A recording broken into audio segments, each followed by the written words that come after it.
బాట పేరిట పర్యటన చేపట్టిన బీఆర్ఎస్ అధినేత కేసీఆర్ కరీంనగర్ రాజన్న సిరిసిల్ల జిల్లాలో ఎండిపోయిన పంట పొలాలను పరిశీలించి రైతులను ఓదార్చారు. కాంగ్రెస్ సర్కార్పై గులాబీ బాస్ విరుచుకుపడ్డారు. ఈ పాలకుల చేతకానితనం వల్లనే కాళేశ్వరం జలాలు ఎత్తిపోయలేదు. ఈ ప్రభుత్వానికి కాళేశ్వరం పైన కొంచెం కూడా అవగాహన లేదని ధ్వజమెత్తారు కేసీఆర్. దాని కారణంగానే 40 నుండి 50 టీఎంసీల నీళ్లు సముద్రం పాలయ్యాయన్నారు. ఇప్పటికైనా రైతుల గోస చూసి అందుబాటులో ఉన్న నీళ్లను ఎత్తిపోయాలని డిమాండ్ చేశారు. కేసీఆర్ ఇక ఆగడు. కాంగ్రెస్ దద్దమ్మ పాలనపై తిరుగుబడదాం.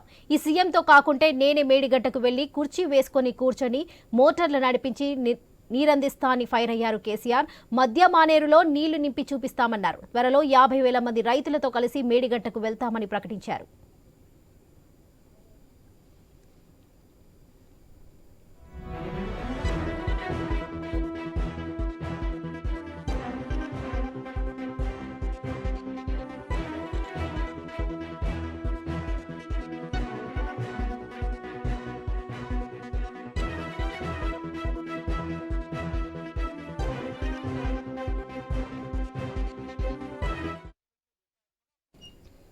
ఐదేళ్ల కిందట తాను అప్పటి మహారాష్ట్ర సీఎం ఫడణవీస్, ఇప్పటి ఏపీ ముఖ్యమంత్రి జగన్, అప్పటి గవర్నర్ నరసింహలతో కలిసి కాళేశ్వరం ప్రాజెక్టుతో సజీవ జలధారాన్ని సృష్టించానని మాటిచ్చా.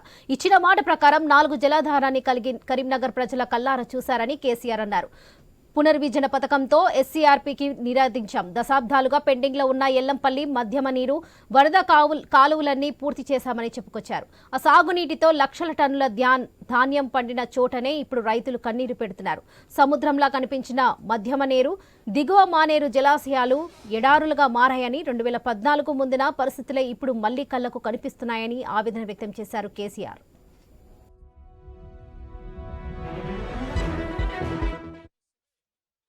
200 మంది రైతులు చచ్చిపోయిన 200 పైచీలు కానీ నేను చెప్తే 48 గంటల్లోగా ఇవ్వండి, మేము వాళ్ళకు నష్టం ఇస్తామని చెప్పినారు.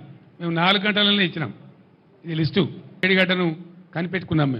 మేము కేంద్ర ప్రభుత్వ సంస్థ వ్యాప్కోస్ లైడార్ సర్వే కావాలంటే లైడార్ సర్వే కూడా చేసినాం. దాని డిజైన్ ఏందో అసలు వీళ్ళకి తెలుసా? వీళ్ళకి డిజైన్ గురించి అవగాహన ఉందా? చాలా మంది రైతులు చక్రవడ్డీలకు అప్పులు తీసుకున్నారు మీ తెలివి తక్కువతనం వల్ల, మీరు డబ్బులు వేయకపోవడం వల్ల. 50 టీఎంసీల నీళ్ళు సముద్రానికి వదిలిపెట్టింది సార్. దగ్గర 48 టీఎంసీల నెట్ వాటర్ కుంగిందని దాని కేసీఆర్ను బంధనం చేయాలి.